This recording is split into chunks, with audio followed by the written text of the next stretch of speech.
नमस्कार दोस्तों, आप पढ़ रहे हैं कक्षा 10वीं एनसीईआरटी गणित, जिसमें आज हम पढ़ेंगे प्रश्नावली 4.3 के उदाहरण क्रमांक 13 को। और उदाहरण क्रमांक 13 के हम इन तीनों सवालों को हल करेंगे, तो ध्यान से समझना।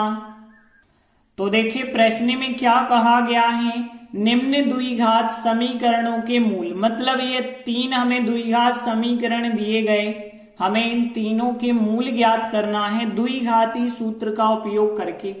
और यदि उनका अस्तित्व हो तभी आप ज्ञात करें। तो देखिए मूलों का अस्तित्व कब होता है कब नहीं होता है, ये हमने प्रश्नावली के पहले सवाल में बताया था। कैसे पता चलता है कि हमें मूलों का अस्तित्व है या नहीं, तो देखिए हमने क्या तरीका बताया था। सबसे पहले जो द्विघात समीकरण दिया है उसकी तुलना इससे कर लो, तो ABC के मान मिल गए। फिर आप निकालो b वर्ग माइनस 4ac का मान। यदि इसका मान 0 से बड़ा आता है या 0 आता है तो मूल वास्तविक होते हैं, मतलब मूलों का अस्तित्व होता है। यदि 0 से छोटा हो गया b वर्ग माइनस 4ac तो मूलों का अस्तित्व नहीं होगा। तो देखते हैं पहला सवाल। तो यहां द्विघात समीकरण जो हमें दिया गया है वो हमने लिखा। अब हम इसकी तुलना करेंगे। तो इस द्विघात समीकरण की तुलना ax वर्ग प्लस bx प्लस c बराबर 0 से करेंगे, तो हमें ABC के मान मिलेंगे। अब ABC के मान क्या क्या होंगे, तो ax वर्ग की तुलना 3x वर्ग से, a का मान तो मिल गया हमें 3। अब bx की तुलना माइनस 5x से, तो फिर b का मान हो गया माइनस का 5 और c का मान प्लस का 2 हो गया। इसलिए अब हम b वर्ग माइनस 4ac का मान निकालेंगे। तो b का वर्ग मतलब माइनस 5 का वर्ग और फिर माइनस 4, a का मान 3 है 3 लिखा और c का मान 2 है 2 लिखा। अब देखिए 5 का वर्ग होता है 25 और यहाँ पे 4 3 12, 12 दूनी 24 होता है।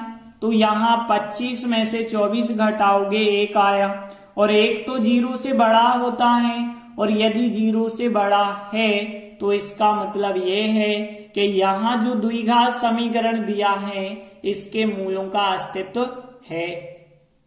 अतः मूलों का अस्तित्व है, इसका मतलब है मूल ज्ञात करे जा सकते हैं। अब कैसे हमें करना है, द्विघाती सूत्र का प्रयोग करके। और हमें पता है द्विघात सूत्र क्या होता है, मूल x बराबर ये फार्मूला होता है। तो देखिए हमने फार्मूला लगाया द्विघात सूत्र का। अब ध्यान देना x बराबर माइनस ABC सबके मान रखने होंगे, तो माइनस b की जगह पे कितना है मान माइनस का 5 और फिर प्लस माइनस। अब देखिए यहाँ पे हमें b वर्ग माइनस 4ac, तो b 4ac सबके मान रखने होंगे, या फिर b वर्ग माइनस 4ac का मान हमने निकाला था और सॉल्व किया था तो 1 आया था। इस वजह से हम सीधा 1 लिख देते हैं, या फिर आप रखना चाहें तो रख भी सकते हैं, लेकिन स्टेप कम करने के लिए हम ऐसा कर रहे हैं क्योंकि यहाँ ये पूरा मान हम निकाल चुके हैं 1, तो डायरेक्ट आप 1 रख दें। और नीचे 2, a का मान कितना है 3 है, तो हमने 3 लिखा। आगे सॉल्व करेंगे तो ध्यान देना x बराबर माइनस और माइनस प्लस के 5 प्लस माइनस 1 का वर्गमूल होता है 1 और नीचे 2 का 3 से गुणा 6 हो जाएगा। अब हमें एक बार धन चिन्ह लेना होगा, एक बार ऋण चिन्ह लेंगे। धन चिन्ह लेने पर x बराबर 5। अब यहाँ 2 चिन्ह हैं धन ऋण, इसमें से धन लिया 5 धन 1/6, 5 और 1 6 हो गए, और नीचे भी 6 का 6 में भाग दिया तो 1 आ गया। अब हम माइनस चिन्ह लेंगे, तो x बराबर यहाँ 2 चिन्ह हैं, इसमें से माइनस ले लीजिए 5 माइनस 1/6, 5 में से 1 घटाएं 4/6। अब यहाँ पे देखिए 4/6 को आप 2 से काट सकते हैं, 2 दूनी 4 2 3 6, तो x का एक मान हो गया 1 और 1 हो गया 2/3। यही कहलाते हैं समीकरण के मूल। तो देखिए हम लिख देते हैं, अतः दिए गए द्विघात समीकरण के मूल 1 और 2/3 हैं। इस प्रकार से उदाहरण 13 का पहला क्वेश्चन कंप्लीट हुआ। आगे देखते हैं दूसरा क्वेश्चन है। तो देखिए यहां द्विघात समीकरण जो दिया है हमने उसे लिखा। अब देखिए हम चेक करेंगे मूलों का अस्तित्व है या नहीं। तो सबसे पहले तो इसकी तुलना करनी होगी। तो देखिए हमें इस द्विघात समीकरण की तुलना ax वर्ग प्लस bx प्लस c बराबर 0 से करें। तो ax वर्ग की तुलना x वर्ग से, यहां कुछ नहीं है तो a का मान होगा फिर 1। bx की तुलना 4x से, तो b का मान हो जाएगा 4 और c का मान हो जाएगा 5। इसलिए हम विविक्त कर निकालेंगे जो b वर्ग माइनस 4ac होता है। तो b का वर्ग मतलब यहाँ पे 4 का वर्ग, फिर यहाँ पे 4 और फिर a का मान कितना है 1 है 1 लिखा, फिर c का मान कितना है 5 है 5 लिखा। अब देखिए 4 का वर्ग होता है 16 और यहाँ माइनस है 4 एकम 4 और फिर 5 का गुणा तो 4 पंचे 20 हो जाएगा। और जब आप 16 में से 20 घटाएंगे तो माइनस का 4 आएगा। देखिए माइनस का 4 आ गया और हमने आपको बताया था कि इसका मान 0 से यदि बड़ा आता है तभी मूलों का अस्तित्व होता है। लेकिन यहाँ भी -4 आ गया, ये तो 0 से छोटा होता है, इस वजह से मूलों का अस्तित्व नहीं है। अतः मूलों का अस्तित्व नहीं है लिखा। अब देखिए मूलों का अस्तित्व नहीं है, इसका मतलब ये हुआ कि मूल ज्ञात नहीं करे जा सकते हैं। तो जो द्विघात समीकरण दिया था उसके कोई भी वास्तविक मूल ज्ञात नहीं करे जा सकते हैं। इस प्रकार से सेकंड सवाल भी कंप्लीट हुआ। आगे देखते हैं इसका थर्ड क्वेश्चन है। तो देखिए तीसरे सवाल में यहां द्विघात समीकरण जो दिया गया वो हमने लिखा। अब यहां भी हम चेक करेंगे मूलों का अस्तित्व है या नहीं। तो इस द्विघात समीकरण की तुलना करनी होगी। तो देखिए हमने लिखा है इसकी तुलना ax वर्ग प्लस bx प्लस c बराबर 0 से करेंगे। तो a का मान मिल जाएगा हमें 2 और b का मान माइनस का 2 करनी 2 मिलेगा और फिर c का मान 1 मिल जाएगा।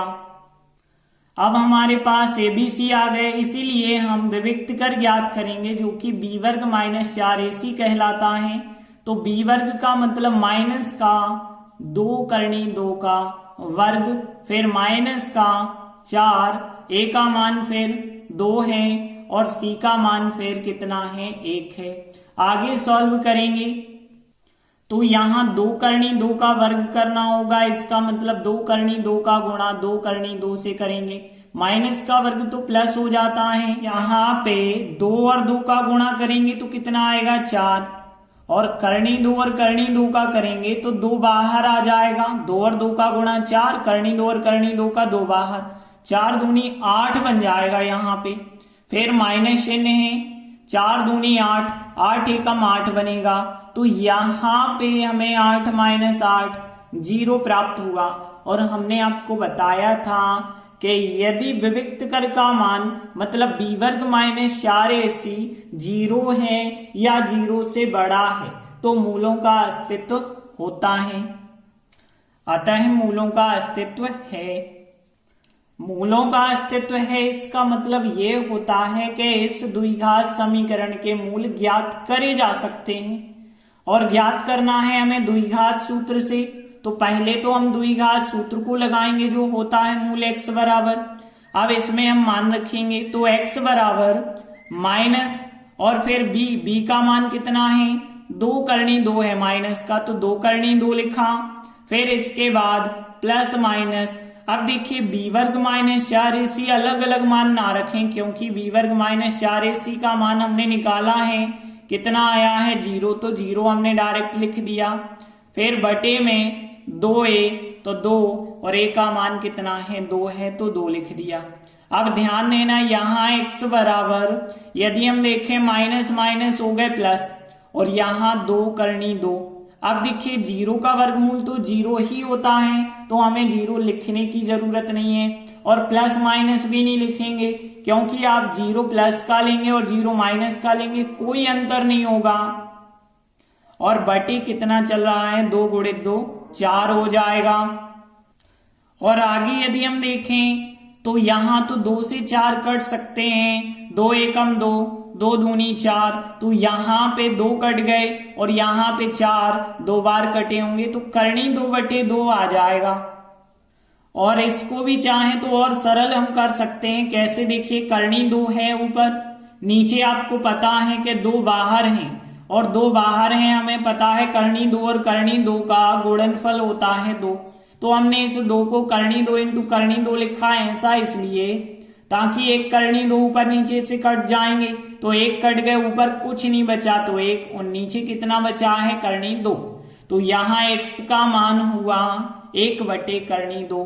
अब देखिए आपके पास चिन्ह तो है ही नहीं प्लस माइनस, तो फिर हम प्लस माइनस चिन्ह नहीं लेंगे, यही मूल हो जाएंगे 2 बार। तो हम कह सकते हैं कि समीकरण के मूल 1/करनी 2 और दूसरा मूल भी यही होगा 1/करनी 2। तो हमने लिखा, अतः दिए गए द्विघात समीकरण के मूल 1/करनी 2 और 1/करनी 2 हैं। इस प्रकार से तीसरा सवाल भी कंप्लीट हुआ। धन्यवाद।